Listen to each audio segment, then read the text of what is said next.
Okay, joining us this afternoon, or it's this morning in the United Kingdom, we have one of our most special guests and a treasured Australian sportsman in Harry Kewell. Harry has inspired, I'd say, multiple generations of Australian athletes, particularly Australian footballers that have lived through your journey as a professional athlete. So, Harry, welcome to the Hale Sport Podcast. Thank you, and thanks for having me. Fantastic. So we've got 12 boys with us here, all in year 11 or 12 that are all keen footballers. Pretty much our first 11 here that at the moment are starved of sport, like everyone in the world. We should be entering our football season. We should have played our first game last week. So they're all a bit fidgety and not being able to get outside and do too much exercise. But I think this has taken their mind off it a little bit. So I'm going to throw over to the boys. They've got a question each for you. And again, really appreciate your time and let's learn a little bit more about your journey. So, Jack, I'll throw over to you, mate. All right. Hey, Harry. Jack here. Great to have you here. You grew up in the western suburbs of Sydney and attended Westfield Sports High School. You were obviously heavily involved in football from a very young age, but did you get the opportunity to play any other sports growing up? Yes. Obviously, being Australian, we don't get thrown one kind of sport. We get kind of thrown every kind of sport. And I had a brother as well. So I played a lot of outdoor sports with him, competing with him like cricket, tennis, golf, swimming, rugby. So I played a lot of sports. And personally, I actually think growing up in Australia gives you that opportunity. And I quite like playing different sports. Because when you actually take football, for example, there's certain movements in football that you do, but in other sports, they kind of highlight other areas. So like, for example, AFL, you're always jumping and all that kind of stuff. So I ended up playing that and learning how to jump properly. Rugby league, I played a full season in rugby league where I kind of knew how to tackle. Not obviously rugby tackling, but knew how to ride challenges, all that kind of thing. So for me, growing up, especially all the way up to, I'd say around about 13, 14, if you can play as many sports as you can, like friendly kind of sports, but concentrate on your main sport, but play all other different kinds of sports, I think that will actually help you in the long run as well. Because there's always good handball coordination as well. Right. Thank you. No worries. Hi, it's Jacob here. In your early teenage years, you began travelling the world playing football for various teams. How easy or difficult was it to stay grounded and do normal teenage things in those years? Well, it's a good one, Jacob, because I kind of never really did too many teenagers things because I was in love with football. So all I wanted to do was play football. And I kind of always felt, I had friends in football and we did kind of kids things, but my main focus was to play football. And obviously traveling the world, I always enjoyed traveling. I think the one thing about Australians, we do like to travel and try different things, put ourselves in different environments and kind of test ourselves. And I did that at an early age, whether that was going to soccer camps or playing in the young Australian team, traveling. And I absolutely loved it because even though like I come from a great country and we have everything there, there's so many different things in the world that you can see. And I think that the best experience you can have as a youngster is traveling and putting yourself against other people who are competing in the same kind of sport, so you can actually get a different kind of scope on what's happening, especially in what you want to try and do in life. Hi Harry, Lockie here. One of your overseas opportunities came from Leeds United, where you ended up spending 9 years. Thinking back to your time at Leeds, you had a few hugely successful seasons with a young team, which included a third-place finish in the Premier League and a Champions League semi-final appearance against Valencia. What are your memories from your time at Leeds, and what did you learn there which helped you going forward? Look, I remember the first day I turned up at Leeds, and it was me and Brett Emerton. We turned up and we were only there to kind of get amongst the youth team, to kind of understand how it was working, to kind of live the life of a young apprentice and kind of learning a trade. And from the moment I walked into the main gates at Leeds, I said to myself, this is me. This is where I want to be. This is what I want to do. And I remember training and giving it my all. I ended up playing a game for Leeds at the end of my trial. And I remember at the time, Paul Hart was my manager, and I played 45 minutes against Rotherham. And I remember on the way back, he offered me a contract. And he offered it, and I said straight away, this is what I want to do. You know, this is how I think I can progress my career. And I kind of never really looked back from that. And I just thought, well, every day's a bonus. Every day's a chance for me to improve. And I just never kind of stopped from there. And I just wanted to keep on going to see how far I could actually go in this game. And, you know, I felt, you know, my Leeds time, you know, even though the 9 years, it kind of felt quick. But like I said, I loved them 9 years. And I got to play with some exciting players, as I grew up with some exciting players, because my youth team kind of merged into the first team. So I kind of knew everyone. And then the managers also brought young players in, like Lee Bowyer, Rio Ferdinand. But he also brought back great experienced players as well. Like one of my favourite players my favourite player of all time is probably David Batty, where he was very good at his job, never kind of overcomplicated things, kept the basics of football, passed, moved, tackled, won the ball, and gave the ball to the right people at the right time. So that experience for me was, you know, I can't thank Leeds enough for that, you know, because that got me to become the person who I was, because I learned so much from the young players, my managers, and also the experienced players that I had. And yes, we did have some good moments. We had an exciting adventure in the Champions League where we came third. In the Premier League where we came third, and we got to the semi-final of the Champions League where we lost to Valencia against Mendieta handball, if you remember that.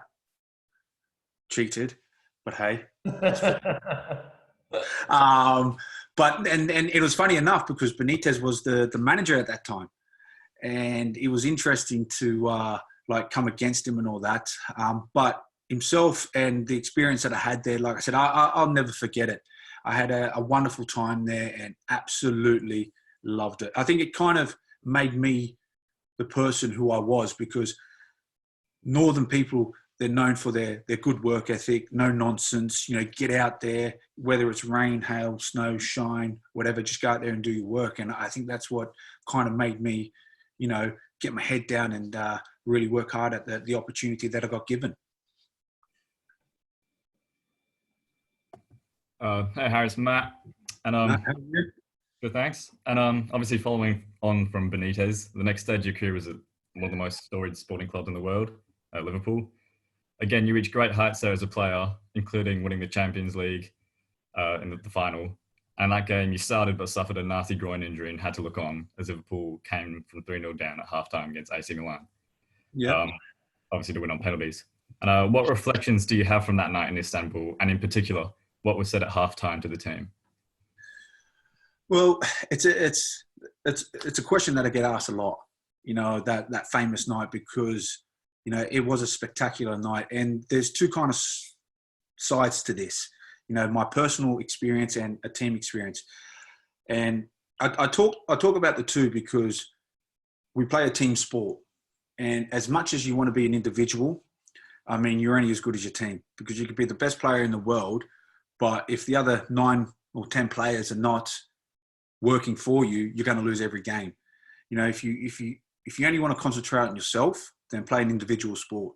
You know, but if you want to play in a team game, you have to be able to make exceptions and work together, because that's how you're going to win. And I kind of learnt that a lot that night, because on a personal note, you know, the opportunity to play in probably the biggest game of my life, you know, as much as you talk about a World Cup final, the chances of Australia making a World Cup final, look, it can happen, right? It can happen, right? But the chances, it's going to be very difficult because of the other nations out there. But a chance to play at a club level, because you're playing with so many other great stars in your team, the chance of playing in the Champions League is maybe a little bit more. And, I'm lucky enough to have played in 2, but, to play there. So that whole season I was going through my injuries. I had bad groins, and I knew I was going in for an operation the next day. So this was all normal. And I remember Benitez coming to me saying, "How are you feeling?" I said, "Yeah, I feel good." I didn't feel no pain, no nothing. I remember him saying, "Look, you're going to start," which was fantastic. So I remember playing and starting, and I actually felt, when you look at the game, I know we went down very early in the game, but I was comfortable. I felt confident in the game. I was moving, I was running. And then I ended up going in for a tackle with Gattuso, and when I went for that tackle, my whole groin just snapped. I remember looking down, and it was just, my whole groin was just halfway down my leg. I just went, oh. So I remember going off, which was disappointing because people would look at it and go, well, why are you going off for? Because it's the biggest game of your life. But again, you can't think selfishly. You got to think of the team, and you got to think, well, 1, I can't do anything. 2, so I've got to get myself off there. So obviously went off, and everyone talks about the famous halftime talk. Well, I wasn't there. I was actually in the physio room with all ice on my leg, and obviously my hands over my head because I was frustrated because I can't play. My team's losing. I want to go out there and help. I was upset, and you're losing 3-0 in the biggest game of your life, and you can't do nothing about it. So it's frustrating, but then you kick into, your team side, so you want to support your team. And I can remember the doctor, he come walking back in, he goes, "Oh, we just scored." I said, "Oh, cool." And I was sitting there with Steve Finnan as well, because he had come off as well. And he come back, he went out again. Next minute he come running back in this time, and he goes, "Oh my God, we just scored again." I said, "What?" He goes, "Yeah, it's 3-2, because we could hear noise." We're thinking, wow, okay, it's getting interesting now. And literally about 3 minutes later, he's come bolting back in this time. And he's actually said, "We've actually got a penalty." So by that time, then me and Steve Finnan just ripped all our ice bags off, put our clothes back on, and we just got out there and we saw Alonso score, which was to make it 3-3. And that's where I go, it's about a team, because as much as you could perform in certain games, you may get to a final or something may happen, but because you've and your team have worked together to get you there, at the end of the day, sometimes you can't perform in all games. But if your team can do it, which they did, the performance I saw from my team that night was fantastic. And like I said, I was proud to be a Liverpool, player, person. And like I said, I was fortunate enough to be able to hold that trophy and lift it up. And, it was a night that I'd never forget on a team level. On a personal level, it was a nightmare.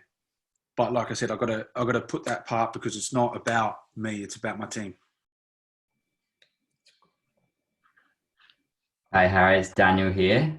So following your time in Liverpool, you spent a few seasons at Galatasaray in Turkey, and then back in Melbourne playing with both the Victory and the Melbourne Heart. What inspired you to come back to Australia to finish your career? Well, for me, hi Daniel, by the way. For me, it was always something that I wanted to do. Always wanted to kind of give back to Australia. Like I said, I've spent most of my career in England. I never really played like the NSL, or never really played in the start of the A-League. And I knew a lot of my friends, football colleagues, were playing from Europe, coming over and playing in the A-League. And they'll always call me saying, "My God, how come you're not living here? This is beautiful. The weather's lovely. The football's great. The people are fantastic. You got to do it." And I said, "Well, because I loved playing in Europe and I was enjoying my time at Galatasaray, but I always felt I wanted to come back. But I wanted to come back at a good age. A good age where young footballers weren't running by me or sprinting by me. I still wanted to be able to compete. And I knew my mind was fresh, and I knew my body was kind of not faltering, but obviously with all the injuries and all the games and all the kind of hard work that I put my body through, it was coming towards its end. And I thought, well, I want to go back before it was completely knackered and obviously perform. And like I said, I had the opportunity to go to Melbourne Victory, which absolutely loved. It was a fantastic club, worked really well. I enjoyed it. I learned a lot because with the A-League, there's like a 3-month period. And the one thing that you have to understand with each league, and it's different, you know, and you got to understand it. Like English football is completely different to La Liga. La Liga is completely different to Serie A. Serie A is completely different to Bundesliga, and vice versa. It's like the Turkish league. It's a skillful league, but the mentality is a bit different to the English. So you've got to kind of cope with that. And the one thing I felt when I went to the A-League is the 3-month period where you actually have that kind of pre-season. You know, I've always been used to a 4-week pre-season. You know, I'm fit, I'm all that kind of stuff. But wow, the A-League is fit. And that's one thing I kind of struggled with, especially at the start of the season. I mean, I could sprint with people, but once I'd done 1 or 2, they kept on going and going. And I found that difficult. So again, it was a learning curve for me. And it took me a couple more months to kind of get involved in it with the fitness level. And once I did, like I said, thoroughly enjoyed it, enjoyed the experience. A lot of traveling, but the experience was sensational. And then I had I went back to England. I had a little spell in El Garrafa just to get a bit of fitness. And then I had the opportunity to come back to play for Melbourne Heart. Obviously, the bitter rivals of Victory, and you know me, always start controversy everywhere I go. So, you know, kind of sparked that up. But again, it was a fantastic club. It was a younger club. The experience, the people, like John Aloisi was excellent with me. He was a bit unlucky because I got a few injuries and a few other key players got injuries, and we didn't have the greatest of starts. But like I said, absolutely loved it. And I think my last professional goal was against Victory. So, hey, can't complain. Yeah. Tommy, you're up. Hey, Harry, it's Tom here. How you doing? The other main journey of your professional career was representing Australia. You first did it at the Under-17 World Cup in 1955 in Ecuador and went on to represent the full... 1955? Wow, I didn't know that. 1995, sorry, in Ecuador, and went on to represent the full national team 58 times. We're part of 5 World Cup campaigns, going to the World Cup finals 3 times. Those 5 campaigns would have provided some incredible highs and some incredible lows. If we can, we would love to ask you about 3 games in particular. So 2005, some 15 years ago, Australia-Uruguay, second leg, ANZ Stadium, World Cup finals place on the line. You set up the first goal, and then after a tense arm wrestle, off to penalty shootouts. 2 failed campaigns before. You volunteered to go first. In terms of your mental strength, how much concentration did it take not to stay focused on the process and not to think of the consequences of that penalty? And what else do you remember from that night? Well, that was first and foremost, it was an exceptional night. You know, like I said, I had 2 kind of campaigns prior to that, and we kind of slipped right at the last hurdle. I remember the 97, 98, the Iran one, where we were cruising, and then we had that incident where, for me, shouldn't have affected our performance. But I think, you know, in a moment of a game, that's where you can take your foot off the pedal, and that's what we did. I think we kind of felt we were already there. And, you know, we slipped up, and it just goes to show that you can't actually switch off in a game, you know, and you get so many people that kind of go, oh, it's 88 minutes, it's nearly dead and buried. No, I always say, you know, games last for about 93 to 94 minutes, so you've got to concentrate for that long. But that missed out, so that was heartbreaking. But obviously I was young, so I knew I was getting another chance. Then come, obviously, the 2002 one where I felt the first leg against Uruguay in Melbourne, we were excellent, and we took a nice lead. But again, I think because we felt so comfortable in that game, we kind of felt that, okay, we've got this. You know, we got this. And I can remember seeing the kind of attitude and the aura around us. We were very confident, but we didn't turn up. You know, like I said, you know, like I talked in my previous one, it's not about individuals. You know, 3 or 4 individuals can play well, but if the other 7 or 8 don't really matter. And, you know, we didn't turn up to that game and we lost that. So again, another disappointing campaign. So for me, you know, and Australia, we should have played in 2 already, I believe. You know, so this could have been my 3rd one, which would have been excellent. But it was one of those where we thought, well, you know what, we're not going to slip this one up again. And then when we drew Uruguay again, you know, I was going through, again, difficult period. I was injured. Ended up going, when we went to South America, we played, and I didn't think I was going to play, but I ended up playing 90 minutes, which, you know, I felt good.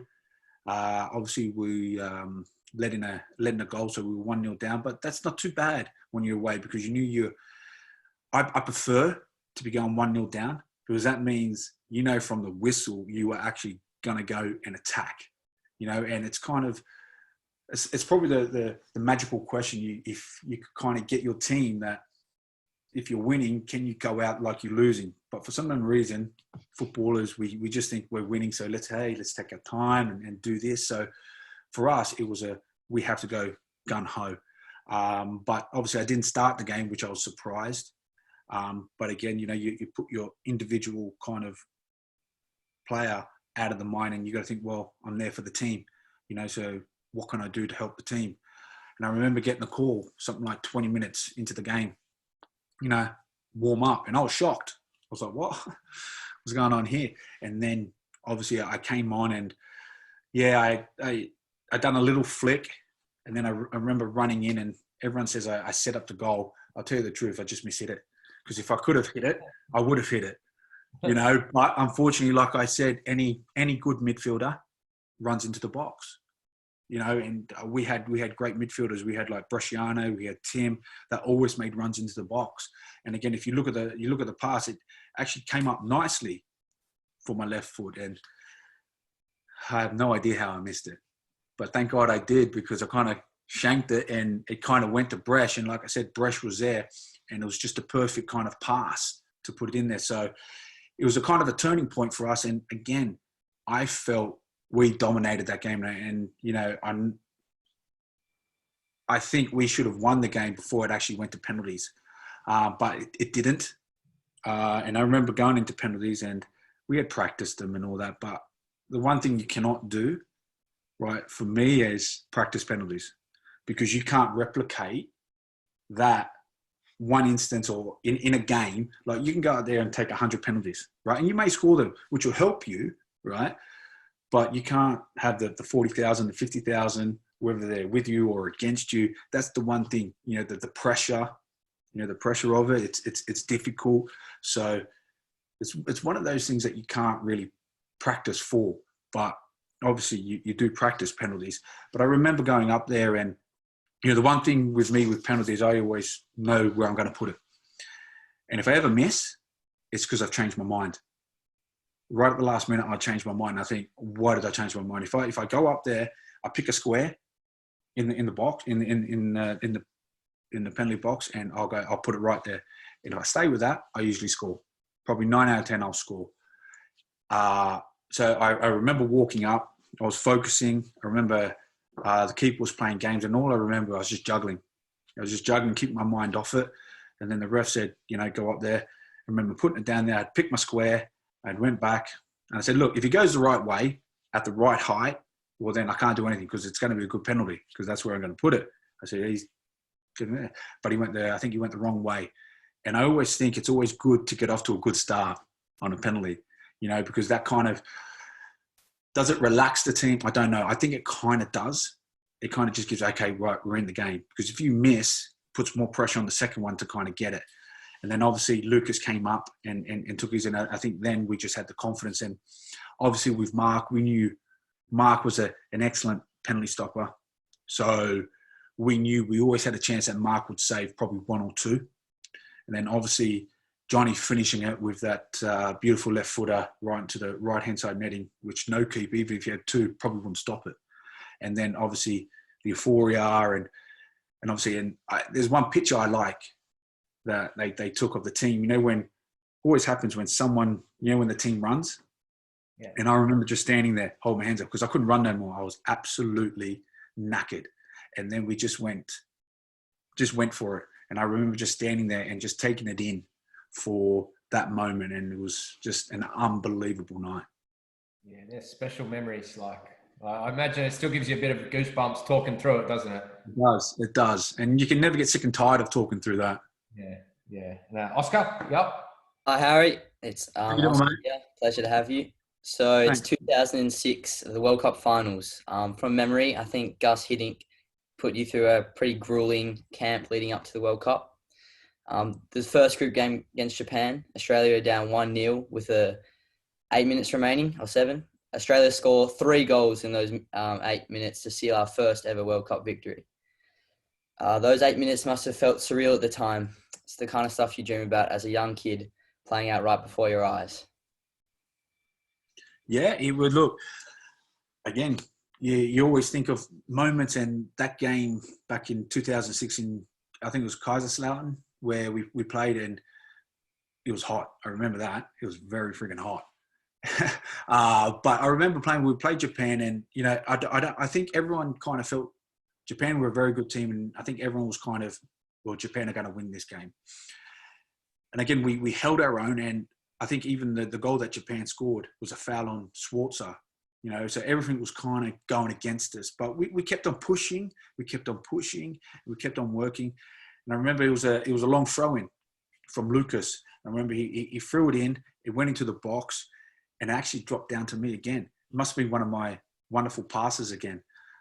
Because I remember going for the strike, and I think the defender actually kicks me, and I think I try to go down for a penalty or something like that, and I get kicked, but like again, Tim was in the box, and again the ball just come nice to him, and he had the confidence enough just to slide it through. And again, once we went 1-0, 1-1, sorry, I think then there was only going to be one winner, because we looked in like the Japan side's eyes, and we knew that they were gone. You know, the heat had got them and everything, and we just knew that we were going to keep going from strength to strength. And I think that then, and I think like Gus kind of put that in us from the qualifying to every game we kind of played. Don't know, he had this kind of belief in us that never say die attitude, and that's what we had. And I think we just went from strength to strength from there, because we had it in every training session. Like, training sessions for us were violent. Like, tackles would be flying in left, right, and centre, and you're talking about a World Cup. But that's how hungry we were to kind of prove ourselves, not to Australia, but to the world, that we are good enough to compete at the highest level. And like I said, in that Japan game, I think we showed the world that we're actually here to kind of stay and want to progress.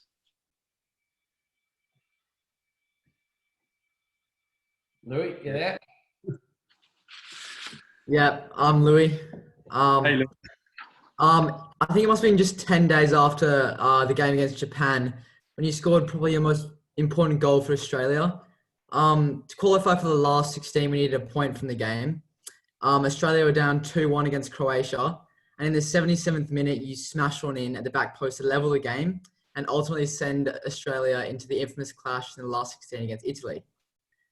It's probably fair to say everyone that scores starts smiling, but after you scored on the replay, you seemed to be bursting with just sheer joy. That must have been special.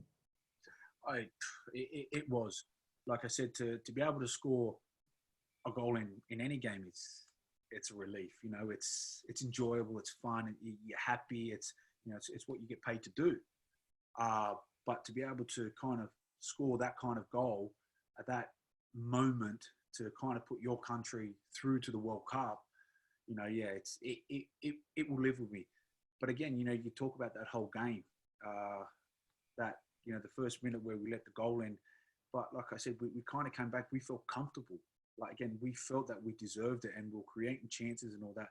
But like any good winger, like I said, even when I coach now, and I explain to my players, I say, if you're a winger, always get in the box, because, you know, a lot of crosses sometimes miss the near post. They get swung in too high. And if you're a good wide player, always venture in the box because you'll always get a chance. And, you know, if you venture in there 10 times, I guarantee you'll get 4 goals, you know, and the other, probably another 4 you'll probably miss, and the other 2 that you probably won't get the ball. But it's amazing how many people just sit outside the box and go, oh yeah, I should have went in there. But again, it was that ball that Brush put in there. And like I said, I took a chance. Let's face it, it wasn't like it came straight to me. I think it went over a lot of people. A couple of people went up for the header. And like I said, and you look at the position of, I think it was the right back where he was, he's thinking, well, my centre halves have got this, you know, or someone's got this, that. And like I said, you take that chance. And like I said, you took that chance. I took that chance. And obviously the ball dropped to me at a nice level where I controlled it, I think with my left, and again, tucked it away. And again, once you see that ball hit the net, like I said, it's such a joy, you know. And at that stage there, we're 2-2, knowing that we're going through because we knew Brazil would beat Japan, you know. So it was interesting, and you know, technically, you know, we actually won the game because the game was still playing when John Aloisi scored the 3rd goal, but because of I think it was Graham Potter or something, Graham Barber, I think it was the referee. Can't remember exactly his name. Obviously, with the 17 yellow cards he gave out, I think he lost control, and he had to kind of just end the game there. And you know, even though we knew, we didn't 100% know yet, so we were still waiting. But once the news filtered through that, obviously Brazil had beat Japan and we had qualified through, it was such an amazing night. Thoroughly, like I said, it's something that we'll always remember. And you sit there and you're celebrating after, like I said, all the fans were there, and not only Australian fans, every other fan, because I think that everyone just kind of loved the Aussie way. Hi Harry, it's Keegan here. Keegan, And yeah, good, thanks. While we've talked about your highlights of your career, I'm sure there were hurdles along the way, physical, selection, and mental. And do you remember any particular period of your career where things were not great, and how did you manage to fight through that mentally? And what advice could you give our boys who are having their own battles? Well, it's a good question, because it's one of these questions that I think every sports star will go through, or every person will go through in life, where you know, you're not going to be fit and healthy the whole time. And you know, especially in my career, you know, I got off to a great start with Leeds. I think over the 9 years, I think my one operation I had, which was on my Achilles, and I think it was only took me out for about 3 to 4 months, you know, and then I got back. Yeah, I had the little quad strain or something like that, but it didn't really keep me out too much. And obviously went to Liverpool and signed there for 5 years. You know, I would say probably 3 of those years, maybe even 3.5 to 4, I was injured. You know, so it was interesting for me because of being able to play and train. And I'm one of these people that need to train, like want to train. Like I don't like not training. You know, that the harder I train, the better I feel. So when I went to Liverpool, I started getting injuries, started with my ankle. Then obviously I went through a very bad period with my groins, you know, and it's tough, you know, like all up I think I've had about 14 operations.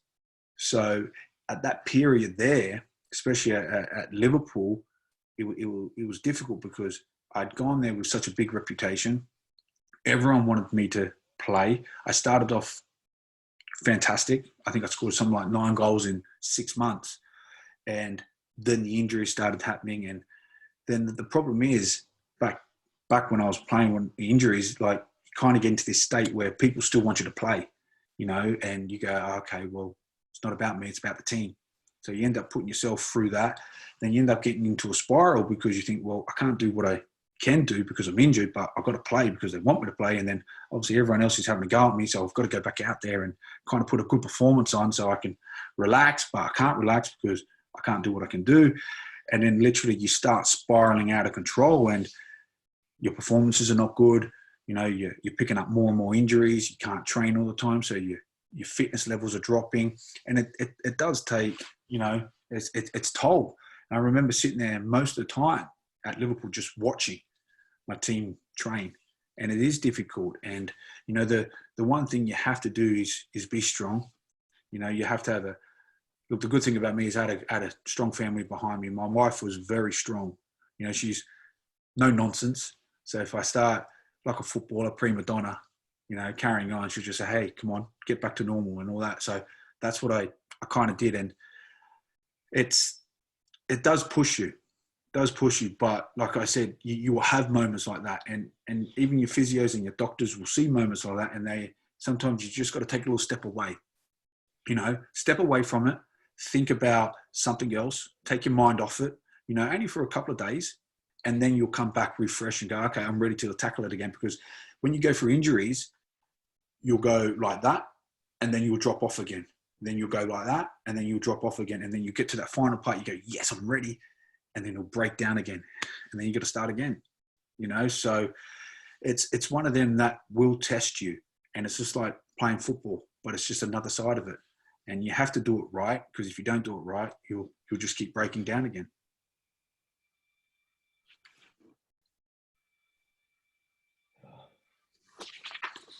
Noah, are you with us? Yeah, sorry, just trying to unmute. G'day, Harry. So you're listening? No, Everyone's muted just so they don't bloody talk over each other the whole time. G'day, my name's Noah, and I suppose at Hale we talk a fair bit about what it takes to be a team player. And in your long career, is there any teammate that really stands out where you think, wow, this guy is just at a different level in terms of his unselfishness and his team first mentality? Who would that be, and how come? We're talking about football here. It's a good question, because it's a tough question, because at the end of the day, you have to kind of concentrate on your job first and foremost. And if you concentrate on your job first and foremost, then you can start to think about helping everybody else. Because if you're going out there going, you know what, guys, I'm like the team captain, I'm a team leader, I'm going to go help everybody here, I'm going to help the right back, left back, you're not actually concentrating on your own job. So to answer that, I'd say first and foremost, do your job the best you can, right? And then you know then that when you come up against an opposition, that if you've got the best of him, like if you're a left winger and you've got the best of the right back, then you can start concentrating on if, you know, your left back or your midfielder or something else needs that little bit of extra cover or a little bit of help, or you can kind of move into a different position to kind of upset his player, then do that. But concentrate on your job self. As far as a player, you know, that is only thinking about the team and not so much, they're quite rare in football. But I'd have to say, and he's probably my favourite player I've ever played with, is David Batty. Now, I don't know if you guys know David Batty. Yeah, I remember him, but I'm a bit older than these guys, so that's good. They'll go and research him after this, I'm sure. Well, like for me, he was a no-nonsense holding midfielder. Like you're talking about all these great holding midfielders now, you know, like Fernandinho, Fabinho, you know, and everyone's looking for these magical players. You know, he was probably the very first one that I saw that was no nonsense, knew his role, stood his ground. Like I said, he always received the ball. You give the ball at any level, he'd receive the ball and he'd give it to players that could make a difference. And that's what he did. He didn't worry about the press. He didn't worry about the fans. He didn't worry about anything. He just concentrated on his game.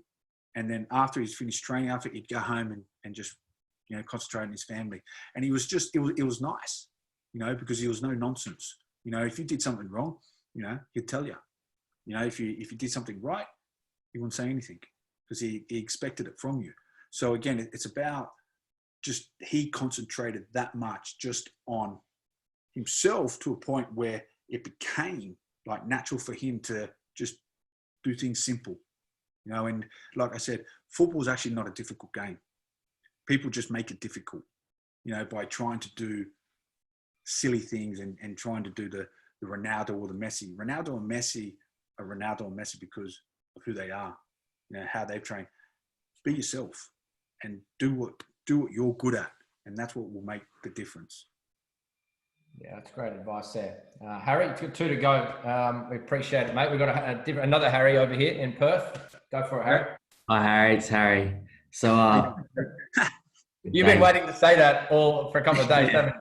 Go on, Harry. So, what would be one bit of advice you'd give your 15-year-old self as an aspiring athlete who wanted to make it to the top? I saw the questions and I looked at that question and I thought, what could I say? You know what I'd say to myself? Work harder. Sacrifice everything. Because like I said, I was one of the hardest workers out there. But if I could go back and say it to myself, I'd say even work harder. Like all the enjoyable stuff outside of football, don't even worry about it. Like I said, I think Ronaldo and Messi have paved the way for a new kind of footballer where and I think you can see them coming through. Like you look at, like, just take, for example, the Liverpool team, like Salah,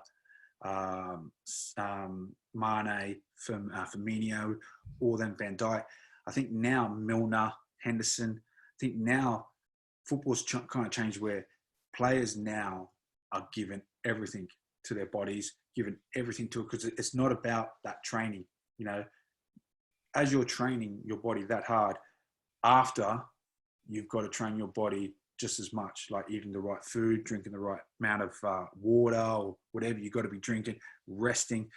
And I think that's one thing that I would have said to myself 15 years ago is to, I said, a great work ethic, love training, all that kind of stuff, but work even harder, give everything, which I did, but give more.